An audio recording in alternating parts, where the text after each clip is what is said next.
Hello, hello, hello. Hey, you guys. Thanks for tuning in. It is 2 o'clock on Thursday. How you guys doing? I am going to tag a few people real quick so we can get started. This is Running Things, the resilient spirit of a leader. And I just come on here every Thursday at 2 o'clock to give you some tips on how you, as an entrepreneur, as a community leader, and as a small business owner, can start running things, can start doing things with integrity, doing things on purpose, doing things as it relates to your business in an amazing way. So thank you guys for tuning in. Please like and share. Please like and share. It is 2 o'clock. I like to give you 1 or 2 minutes to join in, but I don't do a lot of time waiting for you guys to join in because we only got 15 minutes. So we're doing 15 minutes of inspiration.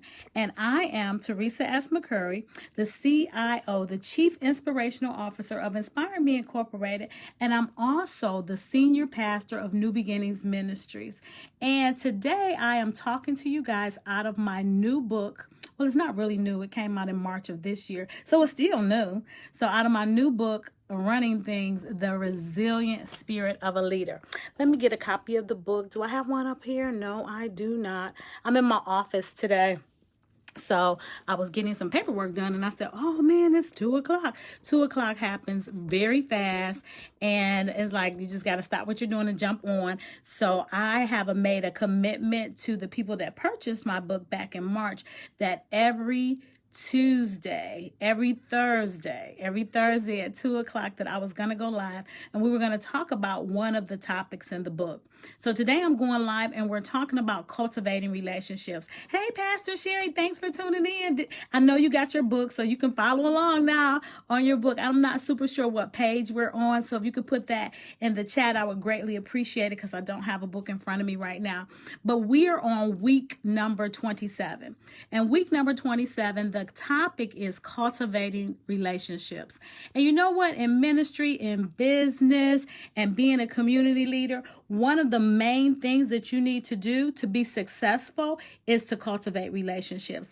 And it's very important to cultivate relationships. Just the other day, I was talking to someone and I met them over 10 years ago, and we're working on this project, a development project to build some housing.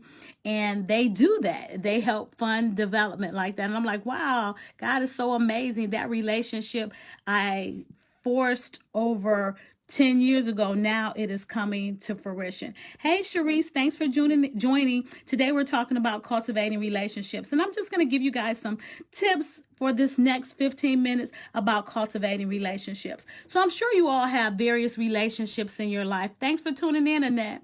And in those basic relationships, one thing that I want to say that's very important as it relates to cultivating relationship is to be true to who you are. So when you are in a relationship, you want to be true to who you are. How many of you have ever been in a relationship and you had to either dummy yourself down or kind of draw back just to have a good time or to function in that relationship? And it wasn't very pleasing, right? So if you're in a relationship and you can't be yourself, then you probably don't need to be in that relationship. One of the key points, if you look at my meme that I posted today about cultivating relationships, week number 27. It's called being empathetic, having empathy. Having empathy means to put myself in someone else's shoes and to think about what they're going through or what they could be going through. So you want to have empathy.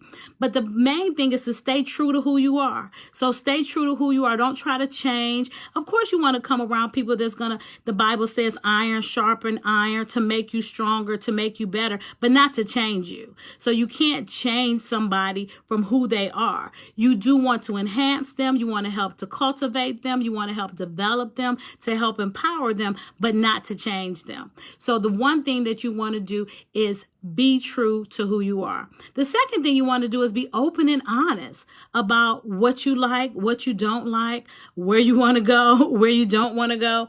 Now, the one thing about when you're in a relationship with somebody, it's not always about you. So it's like, okay, I don't want to go to the movies. I don't want to go to the park. I don't want to go to the baseball game.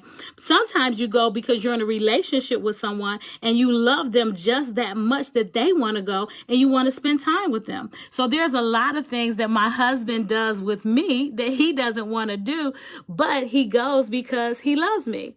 And there are certain things that he likes to do that I don't want to do, but I go because I love him. And that's all a part of us cultivating our relationship with one another. But when you're cultivating relationships, it's not just in a marriage or not just in a friendship or not just in a family, a relationship with anybody. If you're cultivating a relationship with the people at your job, when you're cultivating a relationship with people in your ministry, in your business, in the community, if you're doing community outreach, all of that is a part of cultivating relationships. And people want to be around people that they know, people that they like, and people that they respect. So as you're cultivating those relationships, you want to be somebody that somebody knows, just not a surface relationship. Hey, how you doing? How's the weather? I mean, that's just so surface. You want to be able to have a conversation and you want to be able to go deep with some people from time to time. Now, not with everybody. You just can't come out and just share everything with everybody, but it's very important for you to have relationships, and to have those relationships, they need cultivating. So when you think about a relationship, think about almost like a garden. So if you planted some plants in the garden and you just put the plants out there and you never watered that garden and you never cultivated the land and you never pulled up the weeds in that garden, then the weeds would overtake the plants and the flowers and it wouldn't be very becoming. Same thing with a relationship. You have to cultivate a relationship, one, so it can grow and it can grow healthy. So after that, you want to be consistent in your communication.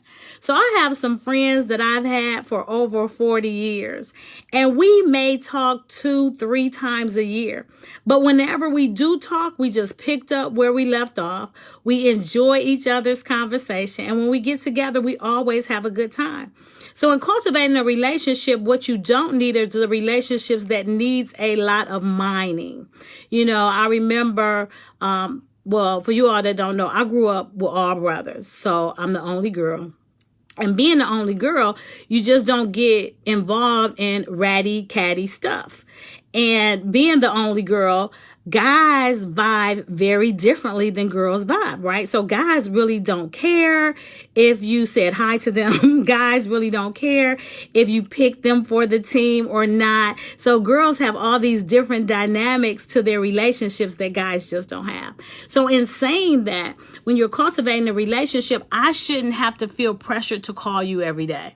I shouldn't have to feel pressure to let you have first dibs on what's going on in my life or where I went or what I done. If we're truly in a relationship, we can just talk freely about anything whenever time permits for us to talk. So consistent communication is key. Consistent communication. So when we are talking, we're talking about good things. When we are talking, we're sharing the things that we want to share with whoever that is. So there's different levels of communication and there's different levels of commitment.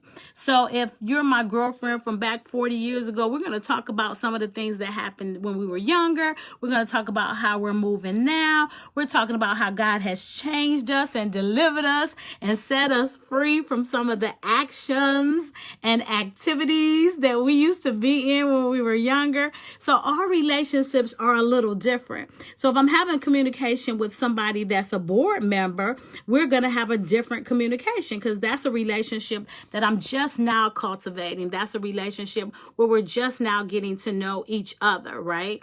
So in that, you want to be have consistent communication. But in your consistent communication, you know what you need to do? You need to set boundaries. So it's certain conversations that I can have with certain people that I won't have with other people because I'm setting boundaries. So whatever I am sharing, the intimate details of my life with my husband, I won't be sharing those same intimate details of my life with a client that I'm working with.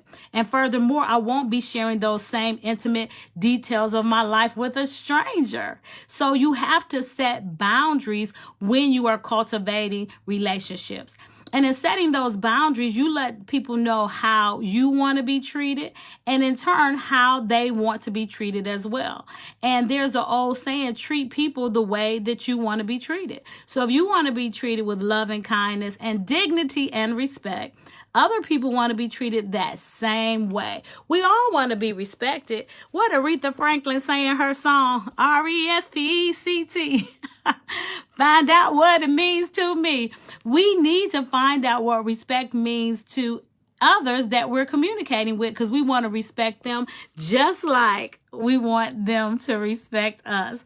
So I'm just going to briefly go over some of the things that I talked about today, and hopefully you guys have the book, Running Things, the 52-week devotional for business, ministry, and community leaders. And I'm here every Thursday at 2 o'clock to give you 15 minutes of inspiration. So a brief overview of what we talked about today.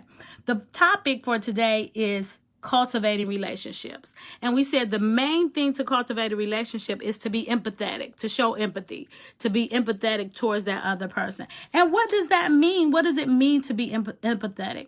So empathy and sympathy are two different things. So sympathy is mean I feel sorry for you. Empathy means I can empathize. I want to look at the world through your eyes. I want to have an understanding of what it is that you're going through. And then when you can empathize with somebody, then you can move forward out of a place of understanding where they're coming from. There's a saying, seek first to understand and then be understood. Because sometimes instead of showing empathy, we want to make our point. We want to let people know, well, this is what I'm trying to say, and this is what I'm trying to do, and this is what I'm trying to get across. Okay, first step back. Okay, and ask the other person, what are you saying? What do you want me to understand?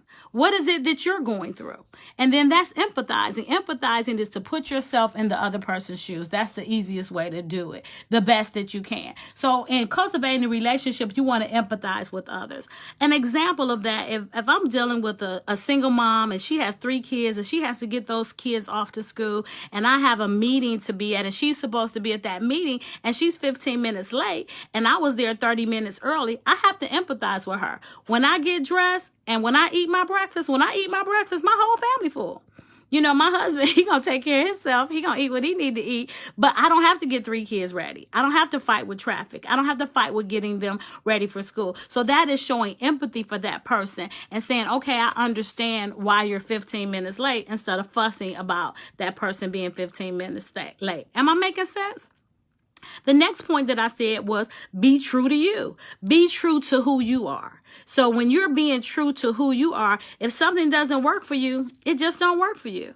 A lot of people know that I've been the senior pastor of New Beginnings Ministries. Well, I wasn't always the senior pastor. I started off as a co-pastor and then moved up into the senior pastor once we ordained other pastors in the ministry. But in being the senior pastor in the ministry, I have to be true to who I am and know certain things I'm not going to be a part of. So I'm not the type of person that's going to go to a tea. I'm not the type of person that's going to go to a fashion show. Doesn't mean I don't like fashion shows. Doesn't mean I don't like teas. That's just not me. So in being true to who I am, I'll make a donation. I'll buy a ticket to support your tea or your fashion show. But 9 times out of 10, you might pull me in. It depends. Like, okay, if my daughter, my kids, my grandkids, somebody in the fashion show, I just might show up. But that's not nothing that I'm not looking to go to a fashion show. I'm not looking to go to a tea. But But if you're having something for entrepreneurship, if you're having something for business or personal development, count me in. I'm there. That's something that I like. So in being true to yourself, you want to do things that are true to you, things that you like, things that you want to do. And then next, you want to be open and honest about what you like and what you don't like. You want to be consistent in your communication. So things break down because the lines of communication sometimes are broken down. But if you can take the time to communicate, then people will understand what's going on. Now, there is something called the need to know basis. Everybody don't need to know everything, but what needs to be known, you communicate it to those proper people so they can know what's going on under the need to know and what's going on so you can make your communication consistent. So after you communicate consistently, the last thing, and you don't have to do these things in order, the last thing that you want to do is set boundaries. Somebody put that in the chat for me. Set boundaries. It's very important that you set boundaries as you're building relationships and cultivating relationships. Because when people overstep their boundaries, other people start feeling some kind of way about that. So when people are feeling some kind of way because they feel like people overstep their boundaries, but if you never set a boundary, how am I supposed to know if I've overstepped that boundary or not? So if I set boundaries in that way, I communicate, no, I don't want you to do this. Yes, I want you to do this. No, I don't want you to do that. Then I can't charge you for something if I have never set a boundary. So as a leader, as a small business owner, and as a ministry, you need to set boundaries so people can know and understand what's acceptable and what's not acceptable. So if I am the leader, the business owner, or the ministry leader, it is up to me to set the boundaries. And then the people around me, the people that I'm in a relationship with, they'll get in line with those specific boundaries or they won't. It's just that simple. Everything is not for everybody. And you know what? It's okay. It's okay if something is not for you. It's okay if that's not your cup of tea. It's okay if that's not somewhere that you want to go. So hopefully you guys are inspired today to cultivate your relationships, to cultivate your relationships to a level where you can be beneficial to that person and that person can be beneficial to you. So as we move forward in running things, 52 weeks leadership devotional, and I am here every Thursday at 2:00 to share a tip with you. And today's tip was week number 27, cultivating relationships. So I am excited to cultivate this relationship with you guys. I encourage you all to go on YouTube and subscribe to my channel. It's Pastor Teresa McCurry, and you can go back and all of the other 27, I'll post this one maybe next week, will be on there so you can catch up and follow along in the book. Okay, my 15 minutes is up, and I thank you guys for your time. Be blessed, but most of all, be inspired. Bye-bye.